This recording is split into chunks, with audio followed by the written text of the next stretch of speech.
This is Outcomes, a show about uncovering the hundreds of micro-innovations that help make Australia's healthcare system one of the best in the world. On the show, you'll meet the doers, the Australian clinicians, care workers and healthcare professionals driving the micro-changes we seek to showcase. Theirs are the stories we're here to tell. I'm your host, Will Egan, and I'm the CEO of AusMed Education. I'm really passionate about improving the health and prosperity of the people in my community. I believe Australia does have a great health system, and every conversation we have on this show highlights why. Today, I'm joined by Dr. Elizabeth Deveny. Elizabeth is the CEO of Consumers Health Forum of Australia, or CHF for short, and until October 2023 was the chair of the Australian Digital Health Agency. CHF's vision is a world-class health and social care system centred on consumers and communities. This episode is essential listening because consumers must and should sit at the centre of a health system. And of course, they definitely sit at the centre of their own health outcome. In this show, we discuss consumer health outcomes extensively. We look at the roles of different organisations in the healthcare system, including CHF, and how these organisations work to amplify the voices of Australians regarding their healthcare needs. My big takeaway from this episode was Elizabeth's emphasis on the importance of integrating consumer feedback into the improvement of the system overall, and examples on how you can do it. So, without further ado, let's jump in. Elizabeth, thank you for making the time to be on the show. It's a pleasure to be here. To kick things off, it'd be great to hear a little bit about your career thus far in our healthcare system, both at a state level and now at a national level. So I've had a long interest in health ever since I was a teenager, really. I've never really wanted to be the person that does the healthcare, but been fascinated by everything in and around. And in my career, I've been in pretty much everything role apart from a clinical role in health. I've been in medical property development, medical education, medical research. I've run a primary health network and a Medicare local. I've been involved in all kinds of things to do with health, but never the bit where you get your hands dirty, so to speak. I think for longer than my life, I'll be fascinated by all things health. Ultimately, healthcare systems around the world are built to support their communities. And in your role of CEO of CHF, or Consumers Health Forum of Australia, where your vision is a world-class health and social care system centred around consumers and communities, I'd love you to tell us a little bit about the work that you do there. What is CHF and what role does it play? Well, we're about 40 years old. We come out of the change to people's perceptions about their role in healthcare that really co-occurred with the HIV/AIDS epidemic in the 80s, where people started to look at the healthcare system and look at what's happening to themselves, their families and friends, and they got bolshy. They wanted to have a say. They were no longer satisfied that a nurse or a physio or a doctor said, this is what you need to do. They wanted to have a say in how the healthcare system worked for them. And ever since then, we've been advocating on behalf of every single Australian on every healthcare matter that there is. CHF's perspective, if you like, is that Australians should be heard. And our policy positions are always developed by talking to ordinary Australians and finding out what their needs are and then amplifying their voices in every way we can to make sure that those who are in positions of power listen to what the users of the system want. Is the HIV/AIDS campaign, so that would have been in the 80s, is that still our most successful public health initiative? Well, it certainly was an incredible initiative from the perspective of consumers and communities getting engaged and getting change to happen in a way that it hadn't happened before.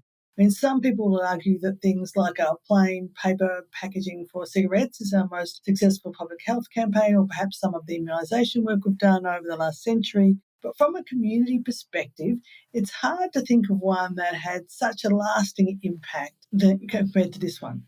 Yeah, I think you're right. I think the work Nicola Roxon did as health minister with the plain packaging was, I remember, I think I was overseas at the time that came out, and I just thought, wow, the country I was in, maybe somewhere in Europe, I thought we're so far ahead on that type of initiative and improvement.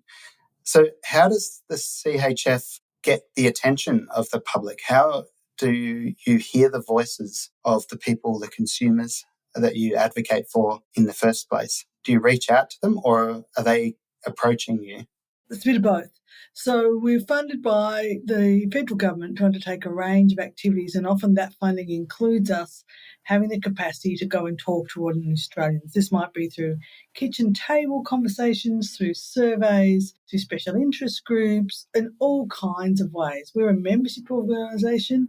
We have a lot of organisations who represent consumers who are our members. So often we go out to them and then they go out to their members and ask what people think about particular issues. We have big panels of people who regularly do surveys for us, who join us for meetings, who are in our focus groups, who represent consumers on Australian national governance panels. So we have lots of different ways of finding out what Australians think.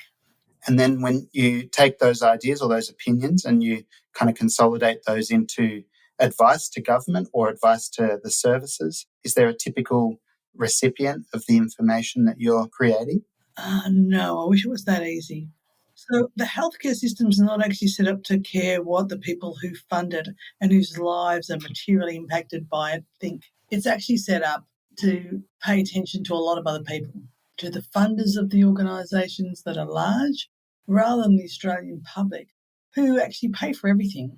We pay for it through our taxes and out-of-pocket expenses. We pay for it through our poor health outcomes and for the grief we experience when family members don't get the care that they need. But we don't sit in the positions of power. We don't decide the policies. We don't decide where the money's spent. We don't decide how the standards are set in most of the times. And where there is a consumer involved, it often is a consumer, just one person, there often with a big panel of other people meant to represent the views of 27 million Australians. We've got a long way to go yet. So that's, in a sense, the limiting factor. That's the purpose of the organisation, is to be a focal point for people to engage with, such that the sector can listen and hear one voice. Is that, in a nutshell, the idea? You know, success for me would look like in, 5, 10, however many years, we had so many active consumers engaged in what was business as usual in hospitals, in professional colleges, in government policy circles, in medtech, everywhere, that you wouldn't need an organisation like us to corral all of that, because we had trained thousands of consumers in how to advocate on small, medium and large size issues. Everyone understood they needed to fund that in the way that they built capacity of workforce. They also built the capacity of consumers. This was just how the healthcare system worked.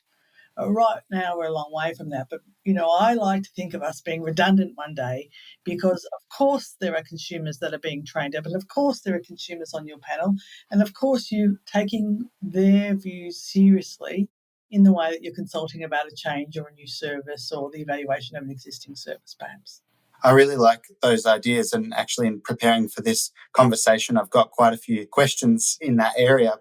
Perhaps though, before I get there, because I think one of the things that we do, had a look at your background, it looks like you've lived in Melbourne for a while, and we complain about public transport when in fact we've got one of the world's largest tram networks and it's very effective. And I think sometimes we also do that with our healthcare system. Those complaints, though, they're almost a euphemism for an opportunity to improve.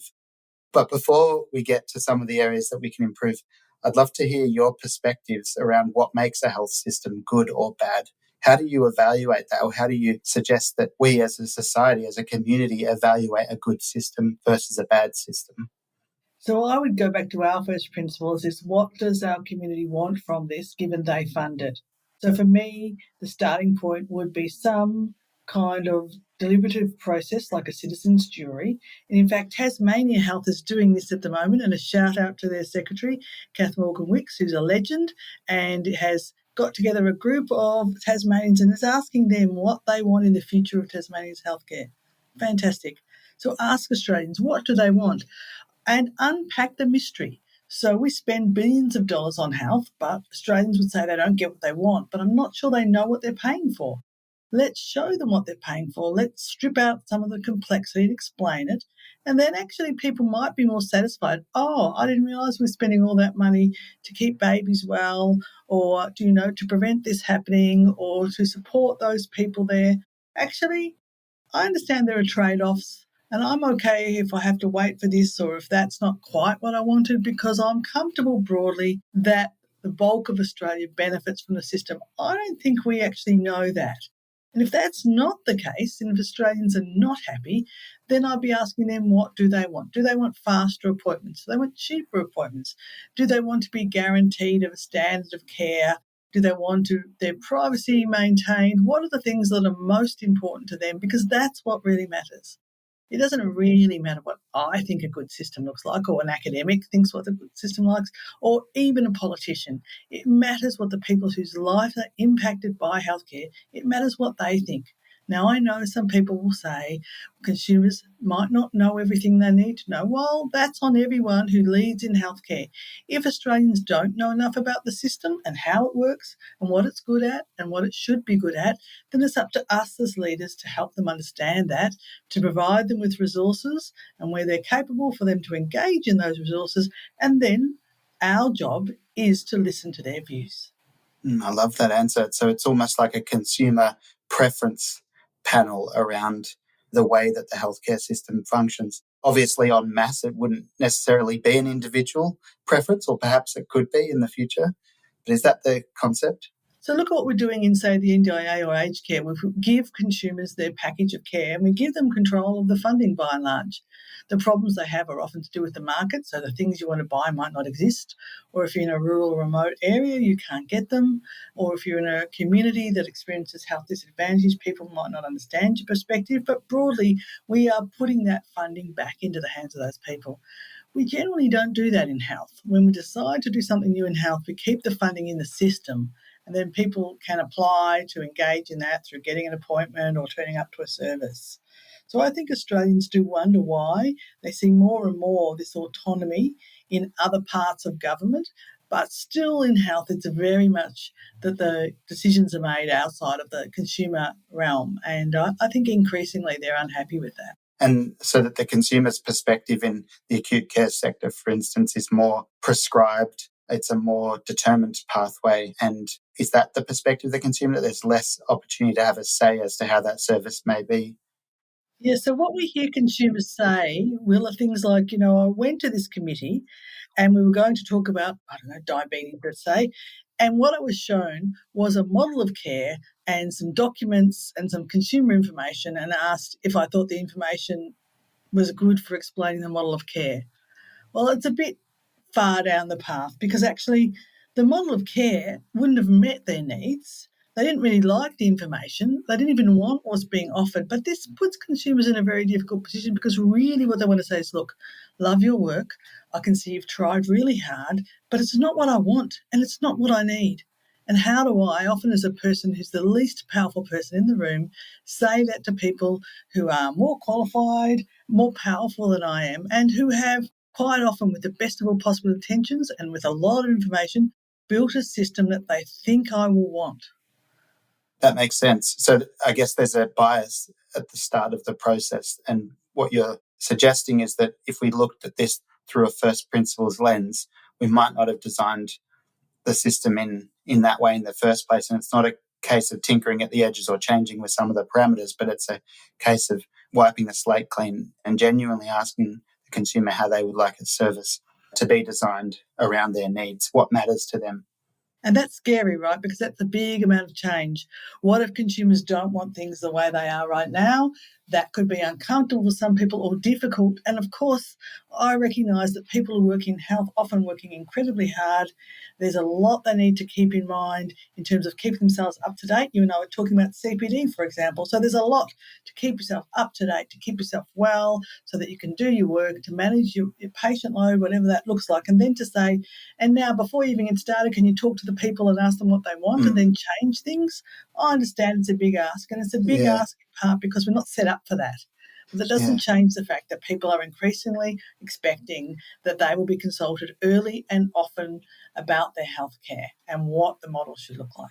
Yeah. So is that the work that's being done down in Tasmania? That sounds quite interesting. What was that person's name? Yes, Kath? that's right. So they are saying, what do you want the future for healthcare in Tasmania to look like? And then, you'll have a transition, and it might be over a number of years. Some things might be asked to be kept exactly as they are. Some things might need minor change. Some things might need major change. I don't know. Maybe Tasmanians will be very keen and very brave and want a lot of change. Maybe they'll be very happy with the current system and only want a small amount of change. Hard to know, because that's the danger, of course. I know, having been in consultations with a consumer lens and walked into a room of people and said, well, what do you want to do? And they said, but what's the agenda? I said, I don't have an agenda. I want us to have a conversation. That can make people very nervous. Yeah. You must have one. Now, my agenda is the conversation. So how do we get to a point where people are comfortable that that could be the agenda? The agenda could be an honest, modest, and kind of authentic conversation about what it is we all need. As clinicians, I want people who work in the clinical environment, as I think every Australian does, to enjoy their job, maybe even occasionally for it to spark some joy, right? So we want the system to work for everyone who's working in the system, as well as for everyone who's experiencing care. So let's work together. I'm not suggesting consumers sit in a little room and decide what everyone else does, but right now it's kind of the opposite. And how fast would you cast that net out from a consultation standpoint? I assume this is being done at a statewide level. Is there something around 500,000 or 700,000 people living in Tasmania? Yeah, it's a little bit less than that. But yes, so I think it's challenging to do these kinds of pieces of work because lots of people, lots of different views. And also, we're trying to change the spark plugs in a car that's already running, and it's not even our car, right? So this is not easy if you come up with some ideas for how to change something in healthcare, it's not as simple as it might be in some other parts of our lives where we can just stop and start. Don't like those shoes, throw them away, buy a new pair, keep walking. This is a little different. And taking it all in at once is a really big mouthful, all of the things that we could think on to chew and digest.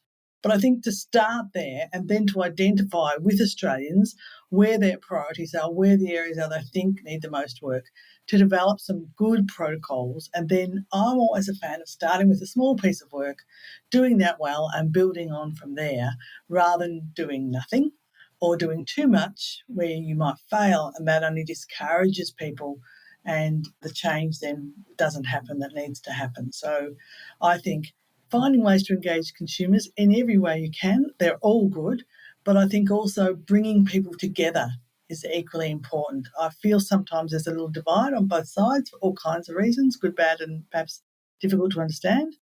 But I think when we work together, we get the best results.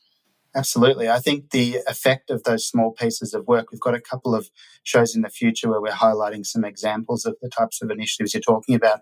And what I've observed in those small pieces of work is they have a compounding effect. They deliver value in the immediate sense, where that small piece of work does create tangible value, but they also clear the path, a secondary benefit for others to build on that work and perhaps expand the scope of similar types of initiatives or projects. I think that compounding effect is quite critical. I think when we look up the line, though, which is really the place that state health departments find themselves in, a stakeholder kind of above them, which is a federal government and a funding model that's national, and then a group of stakeholders, and probably arguably their most important stakeholder, which is their own population, the people who live in that state. You could see how there can become a disconnect in priorities, because when I have conversations with people at a federal level, they're often describing this highly complex system with many, many KPIs or measures of performance, including things like infant mortality rates or life expectancy, but also cost-based measures such as days in hospitals or spend to GDP. I think spend to GDP, when you get out to the macro level globally, you ask how's a healthcare system performing, spend to GDP seems to be the starting point. We're getting good bang for our buck. And of course, outcomes. But how should we think about these outcomes? Are they valuable from the consumer's perspective? Does the consumer care about those things? You talked about spend earlier. And I guess the broader question is there a misalignment between the way governments measure the performance of the system and the way consumers determine the value or benefits to themselves of the system? So I think that governments generally fund throughput. Our healthcare system pretty much funds throughput. I see you, I get paid. Whether it's an operation, a GP consultation, a dispense script, I see you, I get paid. And I think this is frustrating for clinicians as well as it is for consumers. What clinicians want is a good clinical outcome. They want the person to have a good quality of life. And of course, that's what consumers want, but nobody actually pays for that. So you can go and see someone many times and have a poor outcome. They'll be funded for you seeing them many times and getting a poor outcome. We really don't fund on the basis of good outcomes. And that's what consumers want. In consumer speak, we talk about PRIMS, PROMs, and PAMs. So experience measures are really important, knowing that the person is a good communicator and that you felt safe and you felt heard. That determines whether or not you had a good experience. Outcomes, so we can talk about clinical outcomes. Did the wound heal? Was your HbA1c where it needed to be? All those kinds of things. And activation is the one that's sometimes left off the list. So this is, was the person engaged? Did they actually, take their medicine? Did they ask questions? We know that more activated people tend to be well and to also engage more productively in the healthcare system. So we don't generally measure those. Now, I say that with a caveat because some programs in some places measure some of these things, but we don't as a nation measure it. And those people that are measuring those things don't always have the opportunity or the funding to analyse it and then to act on the feedback. And those things are equally important. It's actually pretty easy from a technology perspective to embed a survey or something like that in an experience. But once you've done that, somebody has to analyse that information. Who's doing that? And again, if you remember, our funding is widgets. There's no funding necessarily there to analyse people's experience, whether it is the clinicians, the consumers, or anyone else's for that matter, and then act on the feedback. So now we're talking about funding cultural change, funding quality improvement, funding all kinds of things, standards, goodness knows what else. The money for this stuff, people would say, rare as hen's teeth in many cases. And so even if we are to ask consumers what their experiences are, what their outcomes are, and so on, what are we going to do with that? And how is the healthcare system actually going to digest that information and then make changes so that people get better experiences and better outcomes? That's fascinating. So those three goals that you mentioned earlier, the PRIM, PROM and PRAMs, is that referring to the TRI goal out of the US, which I believe became the quad goal, which included the clinician's experience in the provision of care? Not directly, because the quadruple aim talks more about costs. How are you going in costs? Where this is more about the person's experience and outcome and activation. So it takes its measure as how the person experienced the care, what outcome they got, and so on. Whereas those measures you're talking about, the quadruple aim and the like, they're more global, they're more public health oriented.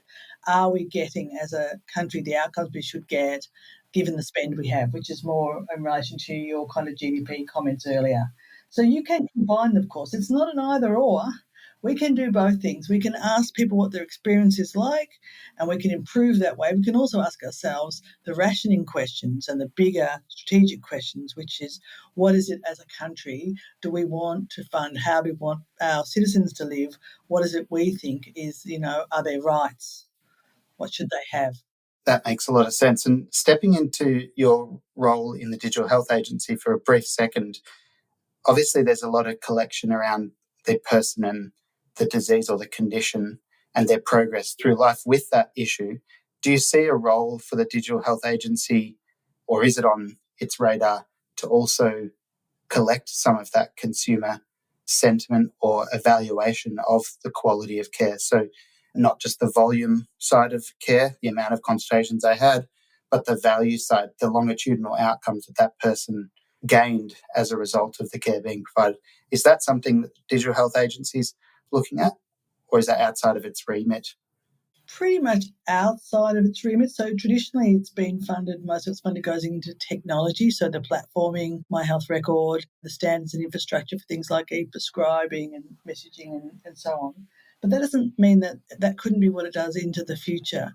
So in its first kind of 7 years, it's really been focused on those technical things and also supporting the workforce in various ways to adopt the clinical technology. And at the moment, the big talk is connecting care. How do we join up the digital to provide that safety and that joined up experience of care for consumers? And technically, all those things are possible. Nowadays, pretty much anything's possible. And when you think of what AI can do with big data and so on, it's truly kind of mind-boggling. But it's more about well, where should that sit? And if you're talking about quality improvement, how much benefit is there in the whole country knowing there's a problem where sometimes some of your listeners will know Seth Godin is a marketing guru, and he says, if you've got your foot in a bucket of hot water and your other foot in a bucket of cold water, on average you're warm. And the challenge with doing something in Australia, when you try and do it across the whole country, that sometimes it kind of works, but actually it might work terrifically well in some places and terribly in others. How do we get the kind of meso, the right level in terms of the data analysis and understanding what models of care work? If we talk about a place-based approach, how big is a place, and is it even geographic? So maybe the place is to do with how people identify rather than where they live, depending on what the situation is that they are, confronting, what the healthcare needs are that they have. Probably talking in tongues now, but really I think it's important to understand, what your metric is, what your common denominator is, so that you've got the right size so that you can actually then measure the change. And I think often for us, because we are in some ways a small nation, but there's so much disparity in our nation in so many ways, it's hard sometimes to see a national dashboard, but smaller dashboards are achievable and can be meaningful too. Yeah, absolutely. So I think globally, you talked a little bit about that. Like, where does Australia stand on the spectrum of countries that are bringing the consumer into the fold? One of the catalysts for this show was a report by the Commonwealth Fund, a 2021 report that looked at the effectiveness of healthcare systems globally. And Australia actually only looked at 11 of effectively the G20, but they're the 11 we often compare ourselves to. The media perhaps likes to compare us to. We ranked third overall, but number one for healthcare outcomes, which I think really caught my eye. But aside from those 11, or perhaps win them, but more broadly worldwide, how does Australia perform? Where do we stand when it comes to involving the consumer in the provision of care? Are there countries that are well ahead of us? Is this an area that we're lagging in, or is this an area that's out on the frontier, like programs like the NDIS are? Look, we wouldn't get a first place, sadly. But I like there always to be room for improvement, right? That's the way I like to think of things. It's always good to have room for improvement. There are definitely countries that do this better, not surprisingly, places like the Scandinavian countries that do this better, but not only them, where the consumer view is considered throughout the system in a more structured and more embedded way, I suppose. But we're certainly not at the bottom of the pile either, particularly because of our health equity, because we have universal health care. That does help us ensure that the healthcare experience is available to more Australians than it is in countries where you have to buy your healthcare and you may not be able to afford it, and other countries where there isn't a healthcare system. So some countries where there is no primary healthcare system, or certain kinds of allied health professionals, pretty much impossible to find. So as a system, our system is good. It doesn't necessarily listen to the people using it. And one of the things it does particularly badly, consumers tell us regularly, is that it's highly fragmented. So it's almost unnavigatable. And many healthcare colleagues and friends tell me that when they first have to navigate the healthcare system for themselves or for someone they care for, they're horrified about the fact that they can't navigate it. And then they realise, wow, I can't navigate it and I work in healthcare. How on earth would somebody else navigate it who doesn't, especially someone who doesn't understand the system, especially someone who has perhaps some disability that makes it difficult for them to do that. Perhaps they have an issue with language. Perhaps they have an issue with understanding what's being said to them for all kinds of reasons. So I think we can look at some of the things they've got, like universal healthcare, and say how fantastic that is, and it's truly magnificent.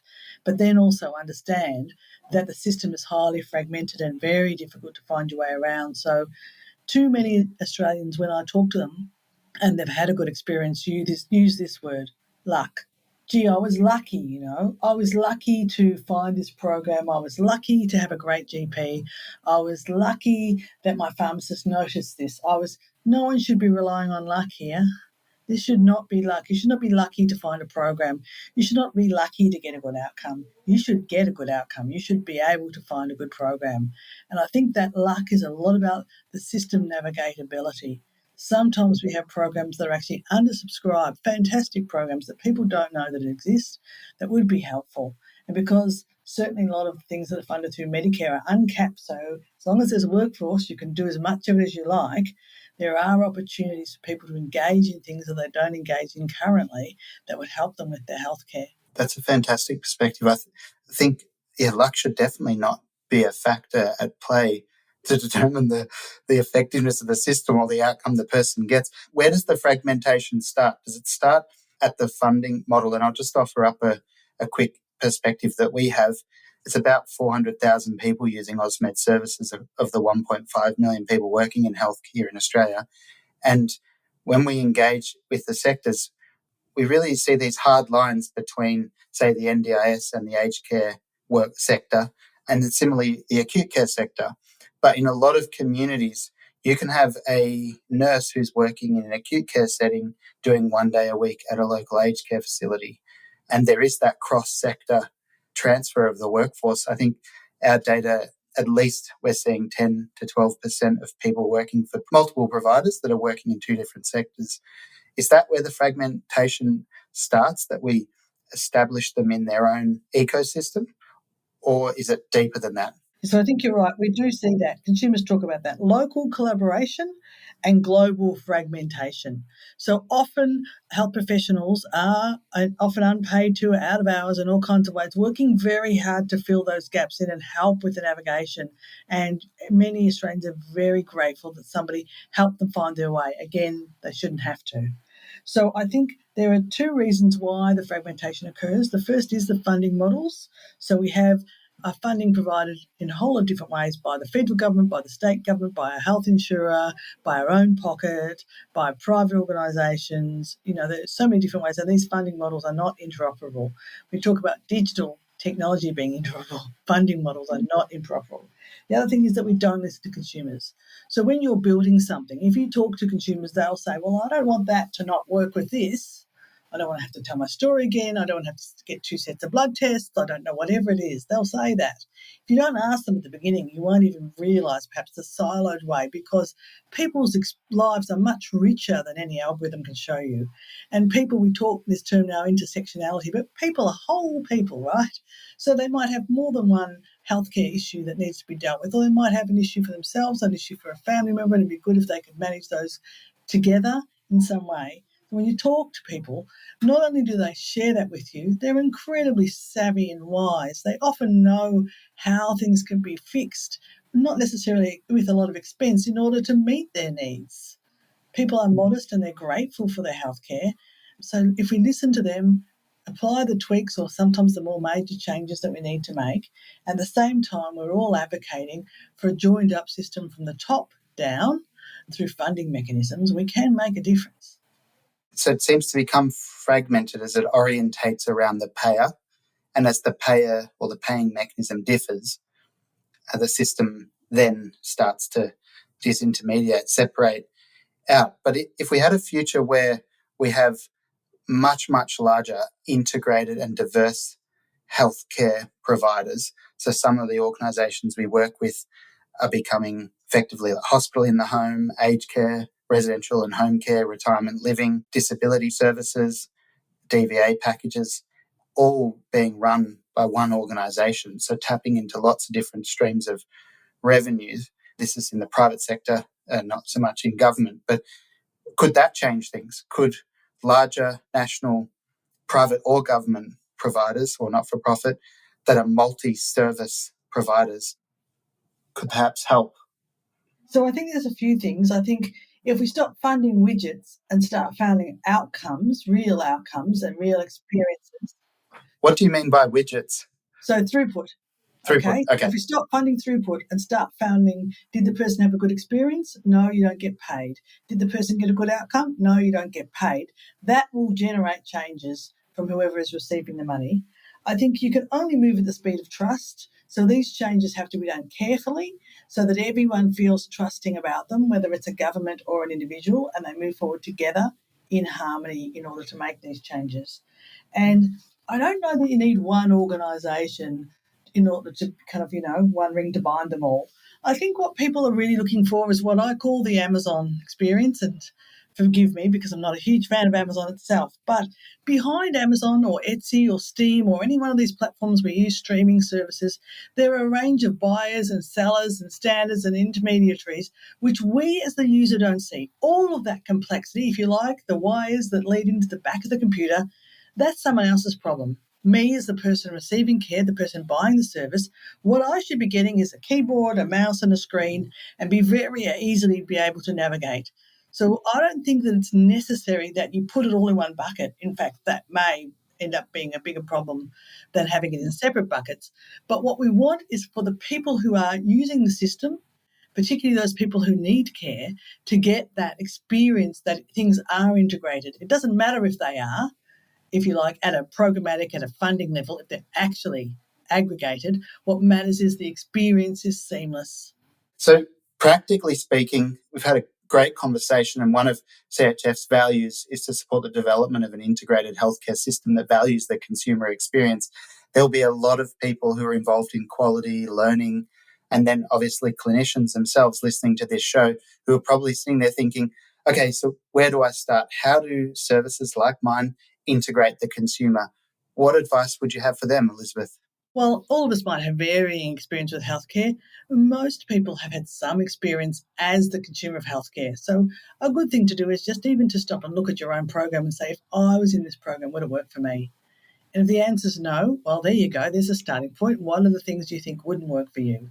By all means, think about having some kind of formal consumer engagement in your governance, consumers on your board, in various committees, and cross-fertilisation across range of both, government, strategy, operational teams, so that consumer voice becomes normalised, providing funding for all of that so that consumers can be paid to be involved, so that we've got money to make changes and to support people in changes that are needed or any data that needs to be analysed. So in your budget, allowing for all of that, because consumers generally aren't just, sitting on a shelf waiting to be pulled off, used and put back. They have lives and what they've contributed is valuable, so that should be resourced appropriately. So I think there's a couple of simple things. Start by just looking at what you do and ask, would it work for me? Would it work for, my mum, my children, my next door neighbour? If the answer is some of this wouldn't, then you've got some starting points. But of course, an n=1 is not an ideal sample size. So then your question is, how can I engage with others in order to understand more richly what the opportunities are? Again, I'm an optimist, so there's often a lot of good things we could just be doing more of, not just things that need to be stopped or changed. So what are the opportunities? What can we do together better? And then start from there and continue to think about asking the people who use the service. And you'll remember I said that is the people that are involved in all aspects, the consumers, the carers, the clinicians, the service providers, the communities, everyone, asking everybody what it is they want the system to deliver and then asking them to engage in that change. Fantastic. Thank you very much, Elizabeth. So people can go to chf.org.au if they'd like to learn a little bit more about today's conversation or to reach out to your organisation and get some support there. I would like to thank you so much for making the time. I can tell you're very busy, making the time to meet with me today and to have this conversation. As I said, there'll be a lot of people listening to this who really appreciate hearing your perspectives in the continuation of trying to make Australia's healthcare system better, and especially from the perspective of the consumer. So thank you very much, Elizabeth. Oh, thank you so much for inviting me and for putting consumers at the start of all of this. Those who know me know that I'm always happy to have a chat. So it's not a hardship for me to have a lovely conversation with you, Will. Yeah. I'm pretty active on LinkedIn. So if you ever want to see what's going on for consumers, good thing to do is to follow me on LinkedIn. We also do a little bit on what used to be called Twitter, but LinkedIn's probably where a lot of the conversations happen. Yeah. So if you're interested in these conversations, join us there. Fantastic. Thank you. You've been listening to Outcomes, a show about uncovering the hundreds of micro-innovations that help make Australia's healthcare system one of the best in the world. This podcast is produced by AusMed, one of Australia's leading providers of educational content and software to the health, aged, disability, community and allied health sectors. To find out more, head to our website, ausmed.com.au. To make sure you don't miss an episode of Outcomes, be sure to subscribe to or follow the show in your favourite podcasting app. And while you're there, please leave us a 5-star review, as it really helps others to find the show. I'm Will Egan, and I'll see you next time for another episode of Outcomes.